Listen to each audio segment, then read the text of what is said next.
नमस्कार दोस्तों, कैसे हैं आप सब। आज हम करेंगे वर्कशीट नंबर 6 जो कि है 16 जुलाई की और हिंदी की और क्लास 9 की। हमें इसमें एक गद्यांश दिया है, हमें उसको ध्यान से पढ़ के और समझ के कुछ प्रश्नों के उत्तर देने हैं।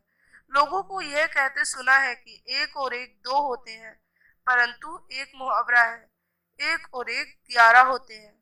इस कथन का अभिप्राय है कि एकता में शक्ति है। जब दो व्यक्ति एक साथ मिलकर प्रयास करते हैं तो उनकी शक्ति कई गुनी हो जाती है। मनुष्य एक सामाजिक प्राणी है। समाज अलग अलग इकाइयों का समूहबद्ध रूप है जिसमें हर इकाई समाज को शक्तिशाली बनाती है। व्यष्टि रूप में एक व्यक्ति का कोई महत्व नहीं, परंतु समिष्ट रूप में वह समाज की एक इकाई है। बाढ़ से बचने के लिए जब एक आंखों से दिव्यांग और पैरों से दिव्यांग व्यक्ति में सहयोग हुआ तो आंखों से दिव्यांग को आंखों तथा पैरों से दिव्यांग को टांगे मिल गई और दोनों बच गए। एकता में बड़ी शक्ति है। जो समाज एकता के सूत्र में बंधा नहीं रहता उसका पतन अस्वयंभावी है। भारत की स्वतंत्रता इसी फूट का परिणाम थी।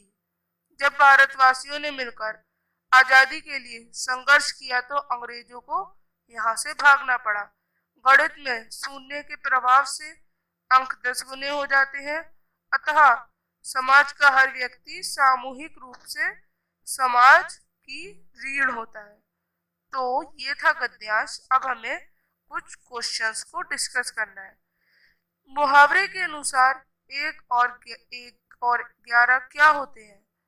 हम जब मिलकर कोई कार्य करते हैं तो हमारे कार्य करने की शक्ति कई गुना बढ़ जाती है, तो हम कहते हैं कि एक और एक 11 होते हैं।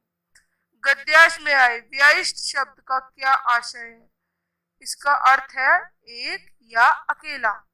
गणित में शून्य का क्या महत्व होता है। गणित में शून्य के प्रभाव से एक अंक 10 गुना हो जाता है। समाज में यदि लोग मिलजुल कर ना रहे तो इसका क्या परिणाम हो सकता है, सोचकर लिखिए। अगर हम मिलजुल कर ना रहे तो समाज का पतन निश्चित है। पतन मतलब समाज का, हमारा जो समाज का डिस्ट्रॉयमेंट यानी डिस्ट्रॉयमेंट पॉसिबल है। एक और एक 11 मुहावरे में वाक्य में प्रयोग कीजिए। एकता में शक्ति होना। इस एक और एक मुहावरे का अर्थ है दोस्तों, जिस तरह से हमारे हाथ पैर की पांचों उंगलियां एक साथ हो जाती हैं तो वह किसी भी काम को कर सकती है। सो ये थी हमारी हिंदी की वर्कशीट। कैसी लगी जरूर बताएं और bye. We will meet again with next video.